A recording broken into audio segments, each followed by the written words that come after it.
Today we are talking with Edward J. Bender in his lovely home here in Concord, Massachusetts. Ed, as he prefers to be called, retired in 1990 from the position of Professor of Law and Director of the Law Library at Suffolk University. He was appointed Professor Emeritus of Law upon his retirement. Ed, let's begin with a little of your personal history. Could you tell us a little bit about your life, both when you were young and today? Well, I was born in 1923 in Roxbury. I was bar mitzvahed at the age of 13.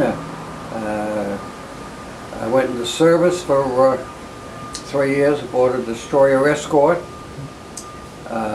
When I got out of the service, matter of fact, an officer on my ship said, "Bender, he used to read my letters. He sent some of my letters. He said, you want to go to college?"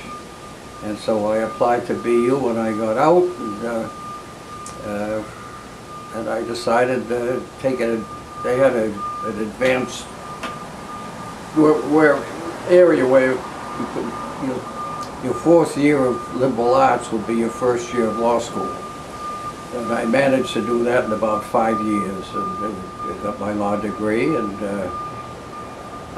from there, how did I get to be a law librarian? that would be my next question. Okay. So you have your degrees. Yes, I practiced with a small firm in 294 Washington Street in Boston, and I really wasn't crazy about it. And I had a friend who was a librarian. Mm-hmm. And he said, "Bender, you'll never make it as a lawyer. You want to be a librarian." So I sent a letter. I took his advice. I sent a letter to all the law librarians in the Boston area. And Neil Borgeson picked me up. Oh, at Harvard. Yeah, that's right. Mm-hmm. And that was my first job. And salary wasn't that great. I had a wife and a child at the time. And so from there, by coincidence, there was a Judge Calvert Magruder who happened to be in the library, the law library, at the time, and he had a bunch of books in his arms.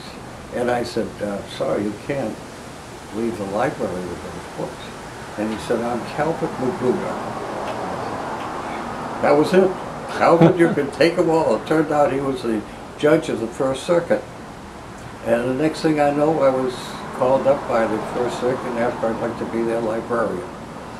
I guess you were accommodating to the judge, and so he figured you'd be the guy to have in the library. Yeah, there was something about this fellow that when he wants to take books out of the library, he doesn't have to charge them out. And I worked there for 5 years, and this brings me to going to conventions. While I was there, I decided to go to a AALL convention, and I couldn't afford a hotel room. So I decided I'd take the bus and spend a day and see what it was all about. The day I got there, I noticed that you could go to these suites. All the publishers had suites. Phil Cohen and Oceana, Paul Wassman, Fred Wassman, I guess, was at the time. Paul Wassman's son. Yeah. And they would have suites, and you would go and they would display their books and also have some goodies there. I happened to meet Phil Cohen, and I said to him, you have a suite here. What do you do with this suite at night? And he said, why? He said, would you like to spend the night here? I said, well, I don't have a room. I was planning to go home. He says, come back when you're ready to go to sleep, and there'll be a cot waiting for you.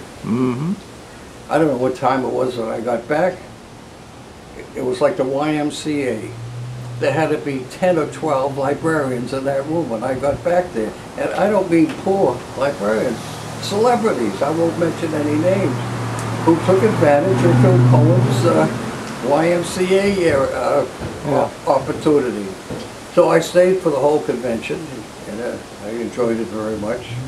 And I don't know if this brings us to conventions, but not only that, through that convention I got my job at NYU.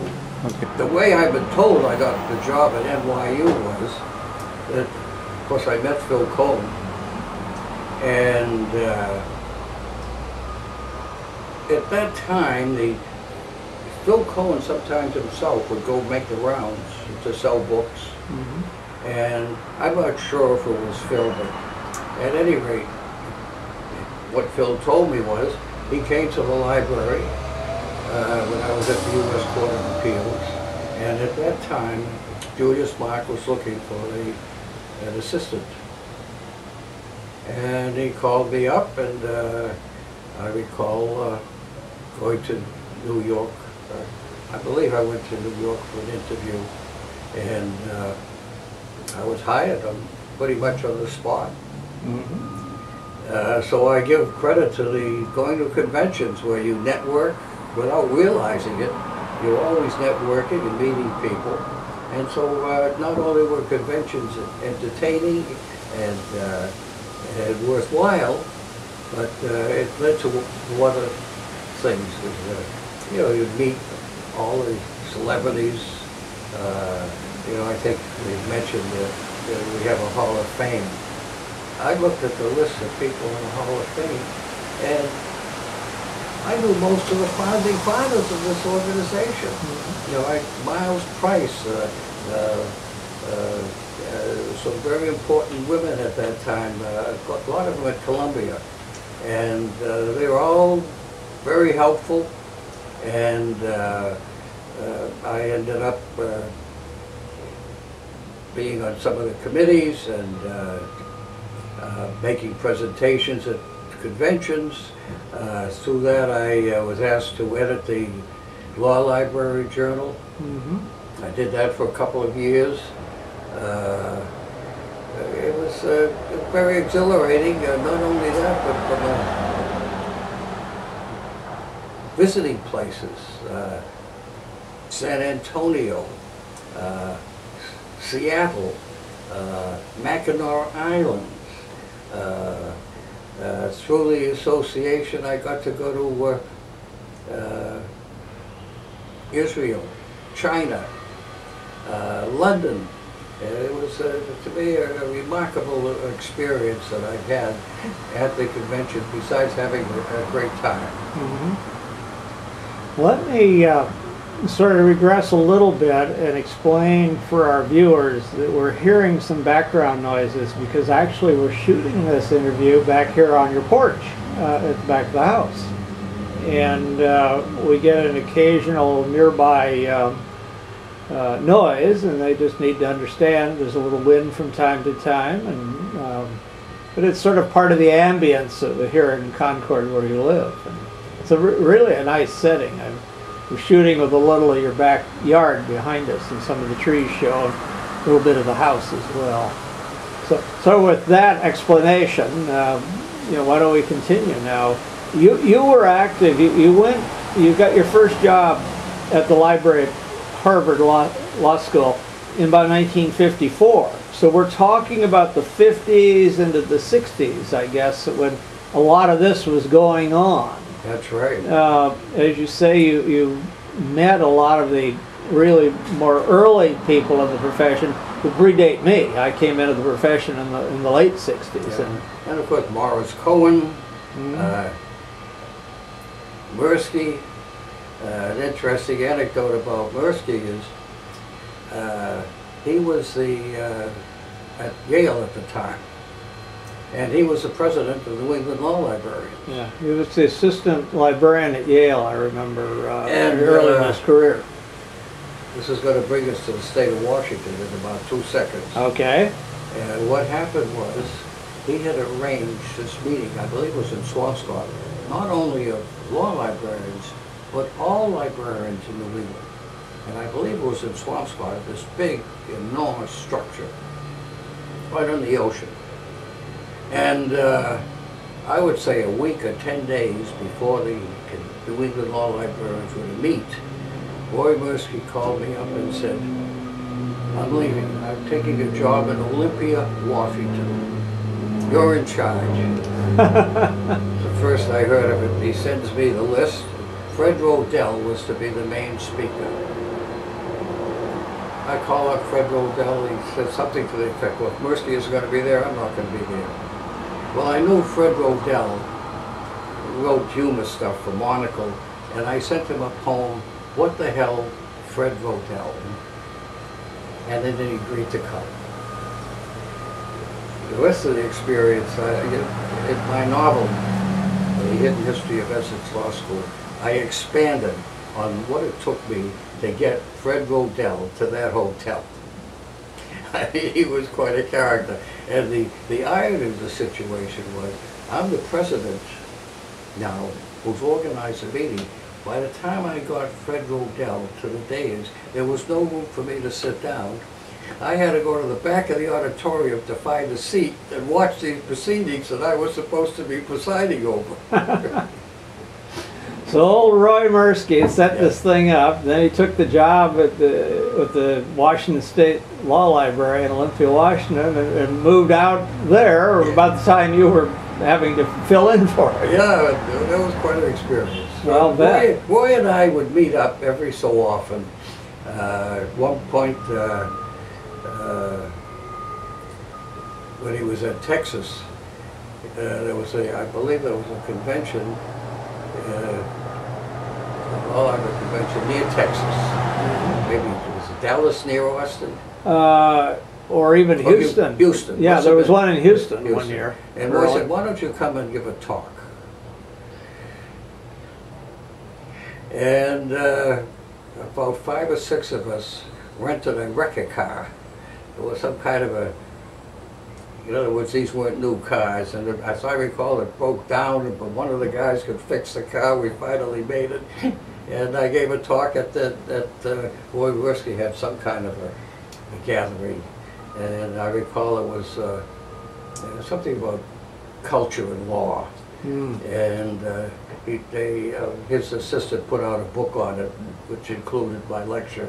That's about all I could remember of that one. Well, you had some interesting times. I mean, today's law librarians have an interesting experience at annual meetings and chapter meetings and so on, but they're a lot more structured today than they were in the old days. There are a lot more people there, too. I mean, some of those early meetings, you must have had maybe 300 people or so in well, attendance. The beauty is you could get us all into one hotel. Yes, that. And actually, we used to do shows. We did a show at the hotel in New York. We did one in Mackinac Island. I've heard about that one many times over the years. Julius Mark was president when you were up there. At Mackinac Island, the Lawyers Co-op, I think his name was Jim Kelly, who was the impresario for the Lawyers Co-op. And we did a, you know, this Masterson, the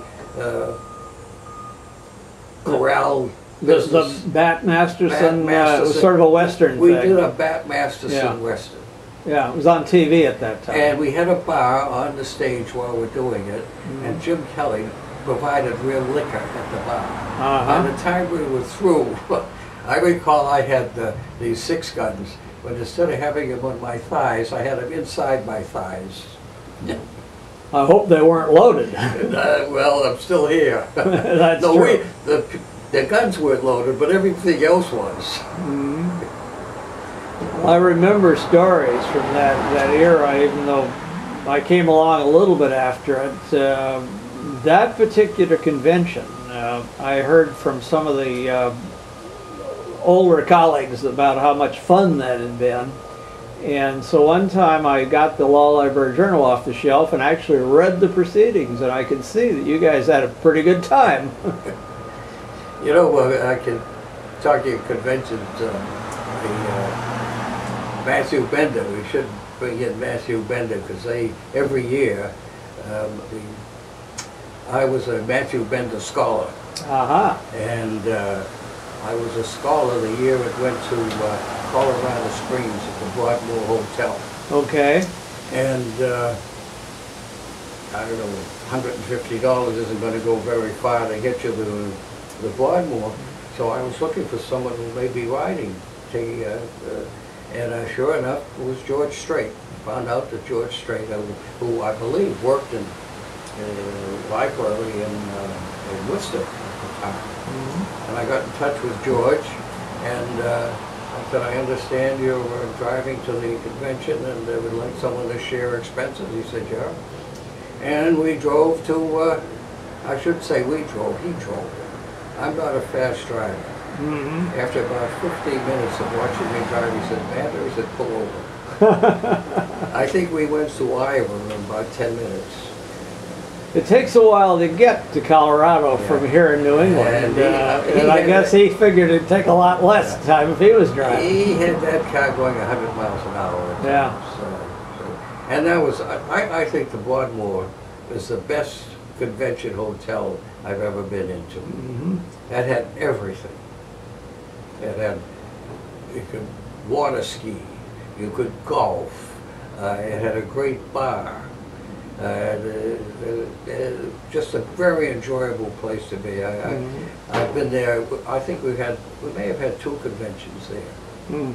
I know there was one the year before I came to my first convention, and so that would have placed it in about 1967. So was that the second time you'd been there? That's the second. Yeah. People came back from that. I was a student at the time, and they were talking about this wonderful time they had just had, and I was all ready for, when I got to be a real law librarian, could go to these things.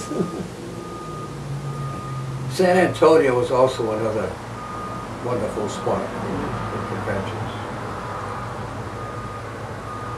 Well, you saw a lot of change in the field in the years that you were active. I mean, you were a law librarian from the early to mid 50s up until the early 90s, and during that era, when you came in, it must have been mostly books on the shelf. So libraries became a lot more sophisticated in the way you managed them, but it was still just about all books, wasn't it? Or all books? Yeah, I would say it was all books. It was the big thing was how many books did you have in the library? What was the count?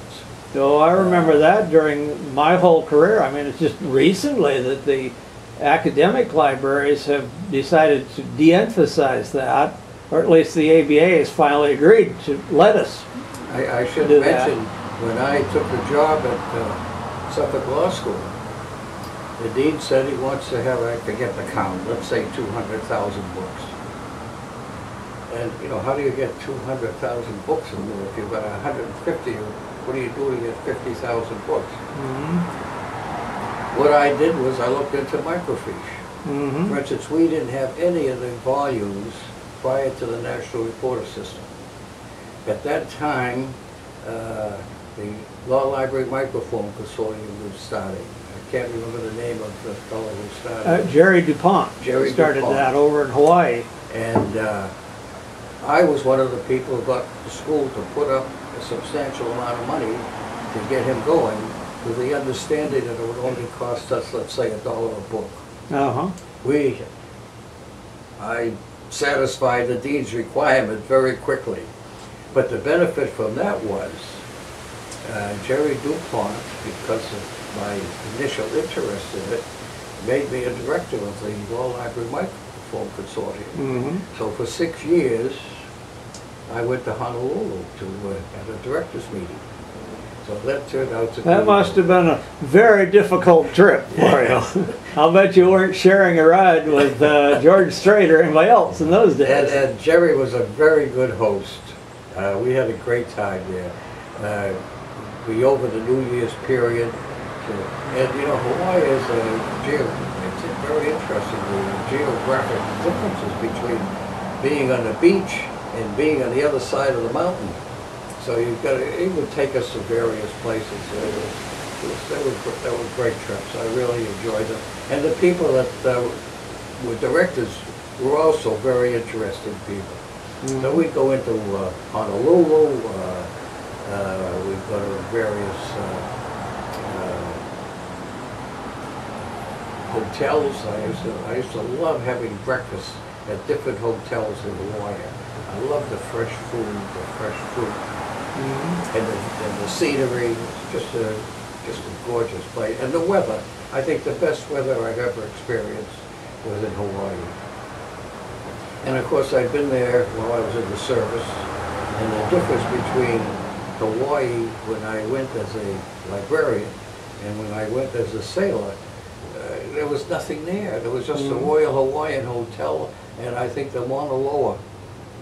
And but I got back, you couldn't see the shorefront. I understand it's all high rises now in that Yeah. Waikiki area. Yeah, but But that's progress, and people want to be there. the Royal Hawaiian, when I was in the Navy, was the Navy used it for recreation. So you would see laundry hanging out on the different floors of the building. Well, that was a little bit different era than I suppose today over there, but the old Royal Hawaiian is actually still there, at least from my understanding. I see it occasionally. I watch a television program called Hawaii Five-0. The pink building. And I see that building and some of the background shots because it's very unique, and as you say, it's pink, and none of the others are painted that way.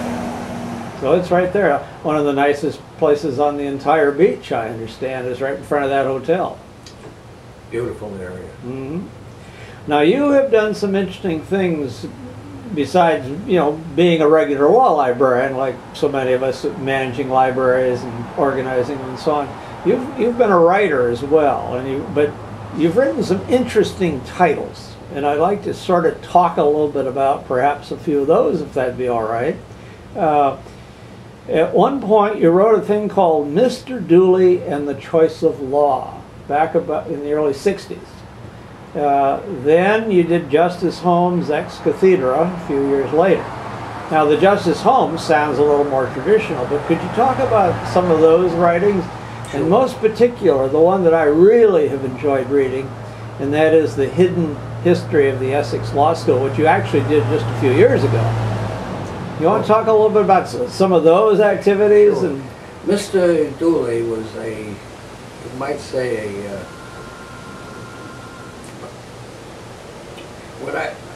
from my college period on, I became fascinated with Mr. Dooley. But while I was at the U.S. Court of Appeals, I read an article by Roscoe Pound in which he cited Mr. Dooley and in Irish dialect, and it spiked my interest, and so I made an investigation of who this Mr. Dooley was, and I discovered he was a journalist right out of high school, and in those days newspapers, they weren't journalists, they were just people that would pick up who could put a sentence together, and he wrote in Irish dialect. And he swept the country. He became the art bookworm of his time. He was syndicated in the New York Times and the Boston Globe, and I decided to read everything he had ever written. And it took quite a bit because he wrote magazines, and there were also collections. He became a friend of Theodore Roosevelt more because I think Roosevelt was a little bit afraid of him. He once reviewed a book by Theodore Roosevelt, and he thought he should have called it Alone in Cuba. He's also famous for the Supreme Court follows the election returns. He wrote a lot about law. And what I did was I collected everything that he ever, and I still have it. And I put out a book, Mr. Dooley on the Choice of Law, which was basically articles about, they have some relationship to law. It could be immigration. And Ritchie Company, the head of Ritchie Company was a big fan of Finley Peter Dunn. So they published it.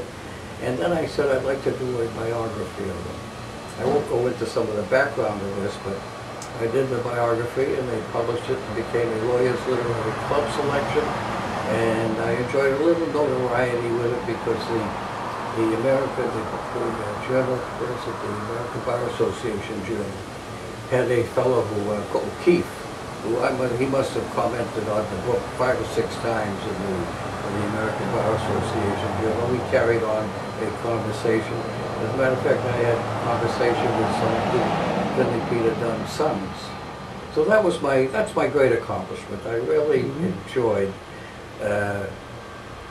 collecting the material, doing work on copyright, this is what I could use, what I couldn't use, and so forth.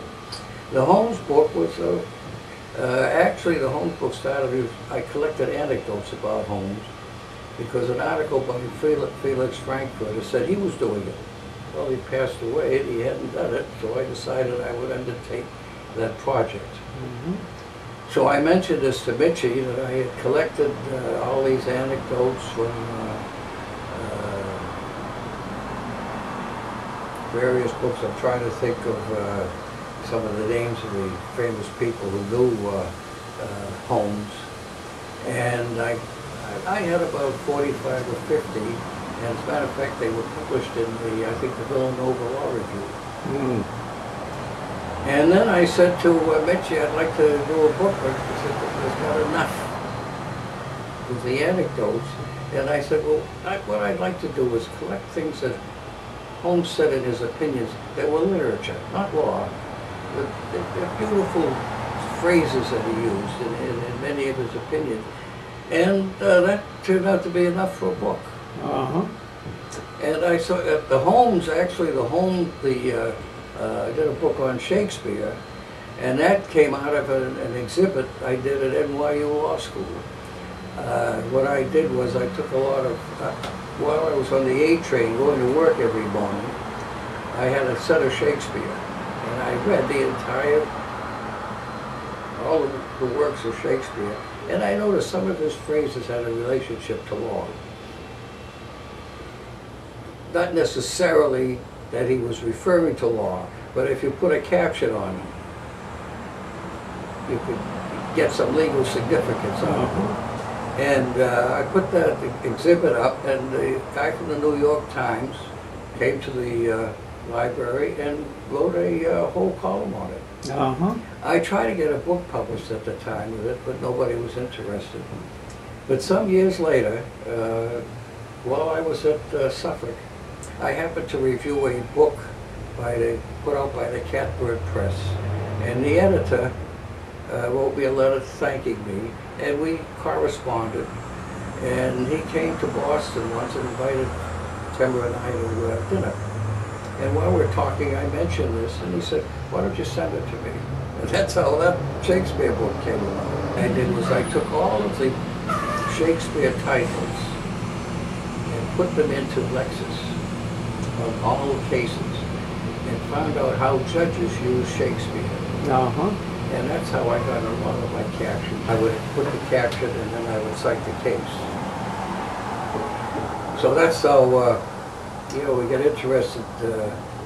When I was in Suffolk, one of the things that I had to do was improve the computer situation. I decided to, we didn't have any computer. When I was at Suffolk in 1978, they had no computers.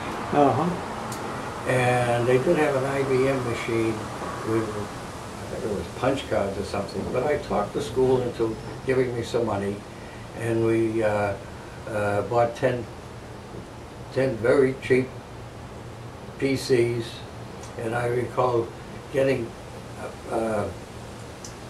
Suffolk students who were working in technology to help me.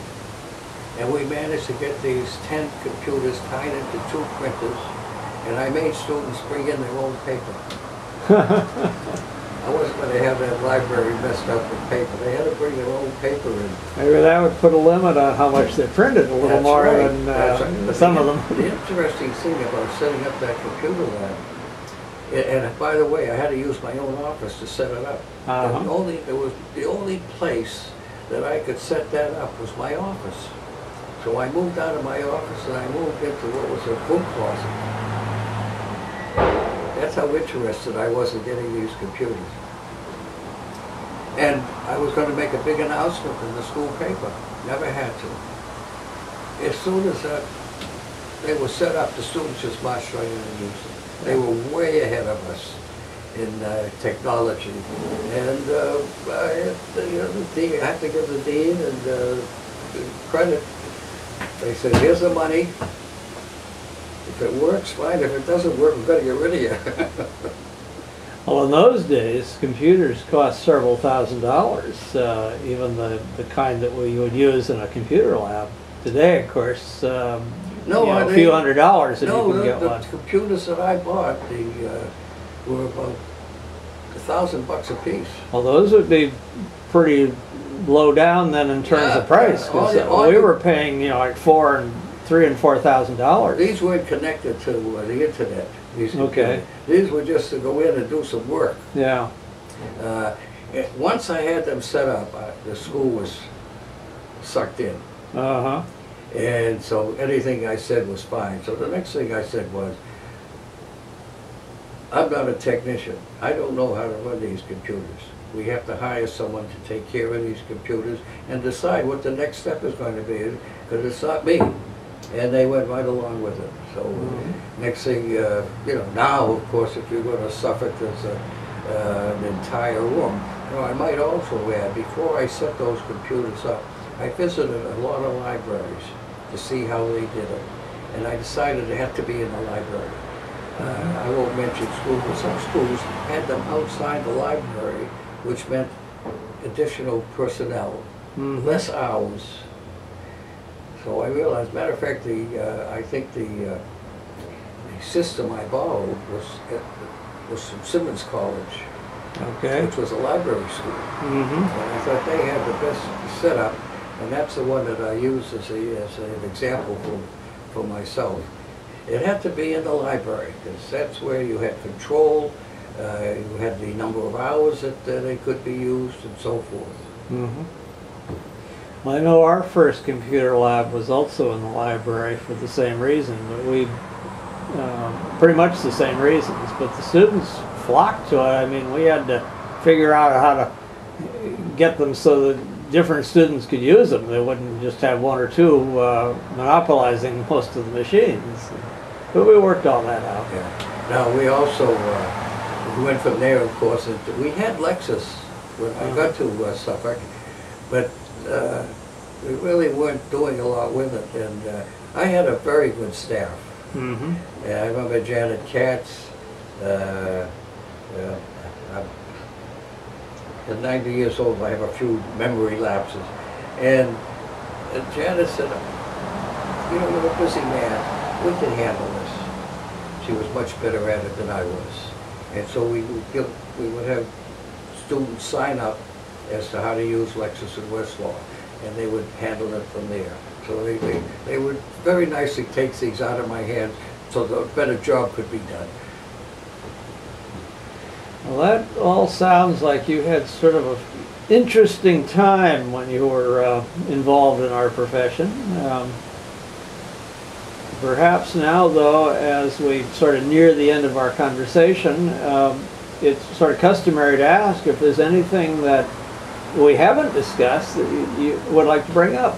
Yeah, I should mention, I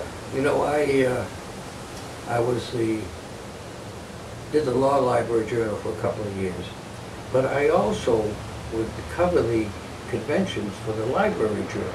Oh, for the Library Journal. That's right, for 2 or 3 years. But I'm going to confess, I did it in a very light vein.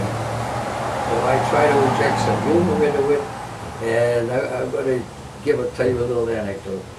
Art Charpentier was not happy with the way I was, because I was suggesting there was sometimes a little finagling going on at the convention, which there was.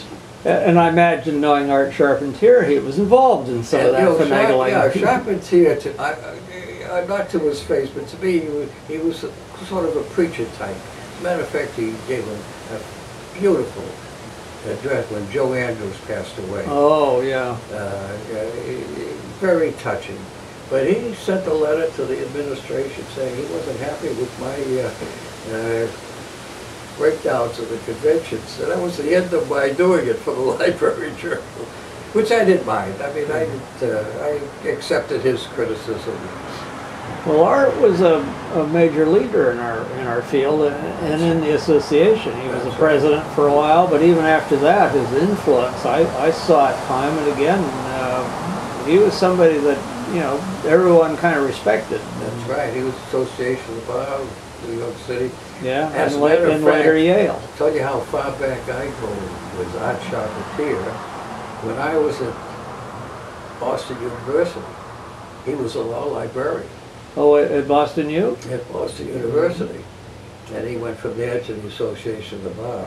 He was a great man, you know. He spoke his mind, and I accepted it. We haven't talked about my... Now, that is the book I'd like to have you talk about before we conclude, because I read it about 3 years ago, and it was the most interesting thing, and I sat there and I figured, now, who is he talking about? Would you talk about the hidden history of Essex Law School?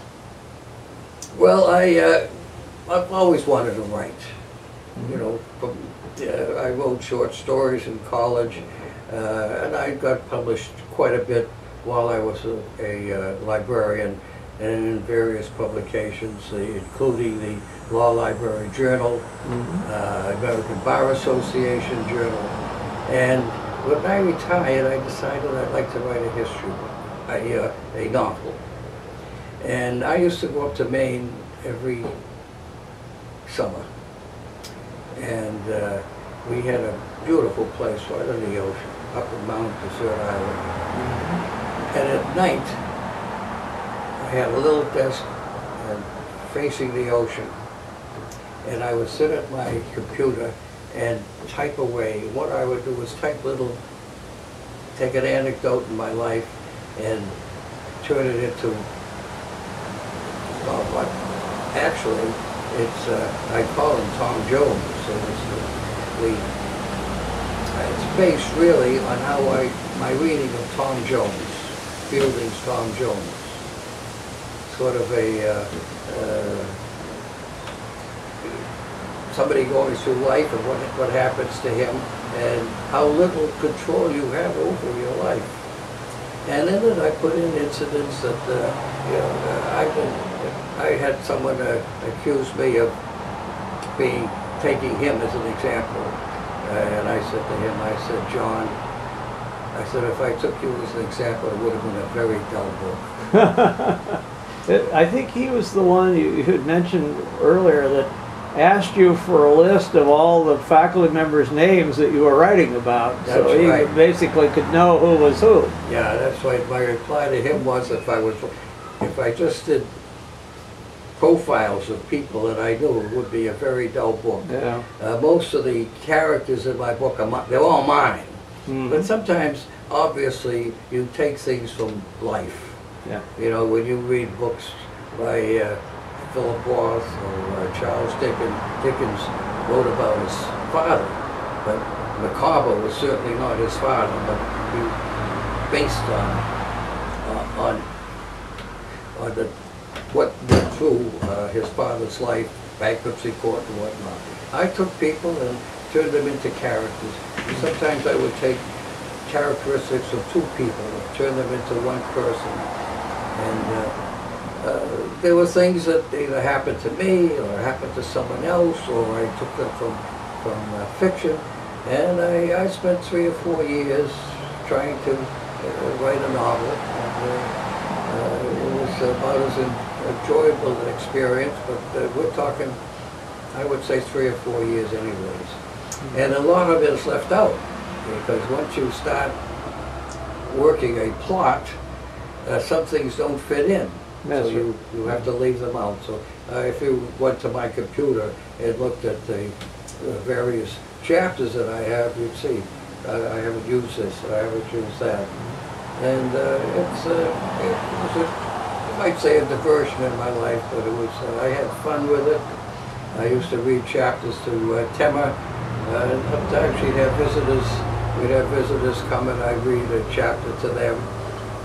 Tema had a grandson who lives in England now, And I recall reading a chapter there. He ended up going to law school in England. Ah. I don't know whether my book had any influence on him. I don't know, but boy, I remember reading it, and I could identify with many of the characters. I either was trying to guess who or what combination of colleagues that this particular character really was based on, which I tried to do a bit, or I had seen other, mostly on faculty, teaching faculty, the stereotypical version that you used, I guess, Yeah, to create a character. That's right. You know, I think, you know, when I looked at the book recently, and I noticed I was very hard on deans. Oh, really? Yeah. And, you know, of course, when you retired, you can be hard on deans. Absolutely. When I look back, I had a lot of problems with deans. You know, you have to accept. You know, you want to do something, and they say, no, we're not going to do that. And the one reason when I retired, I didn't have to retire. I retired because they decided to put up a new building. And I said two things. They're not going to let me do what I want. And I don't want anybody blaming me for anything that's done. That would be the upshot. Oh, the librarian didn't tell us this wouldn't work. Yeah, I don't want 15 years after I retired, Bandon did this. They can't say that. I retired, I had nothing to do with the new building. For instance, I would have put the library on the bottom floors. And that way you wouldn't have to keep the building open all night long. Or worry about the weight of all those books up on top either. And that's another factor, but so nobody can blame me for the building. Well, Ed, it's been wonderful talking to you this afternoon here out in your yard and on the porch. Apologize to our viewers for a little bit of the ambient noise in the background, but it just can't be helped in this kind of setting, and I hope they'll understand. Well, maybe they can enjoy the setting. Yeah, well, I think it's a very pleasant setting, and I've enjoyed it immensely. But I want to thank you not only on my behalf, but also on behalf of our colleagues, Michelle Wu, Frank Hodak, and of course Dick Spinelli, with whom I have the honor of being able to work on this oral history of law librarianship for the Hein Online Spinelli's Law Library Reference Shelf. If I have a minute, I'd just like to say, oh, you do? I think you people are doing a wonderful thing in creating an oral history to give people who are succeeding us an opportunity to know what our past is and that they are going to create our future. Well, thank you, Ed. And thank you.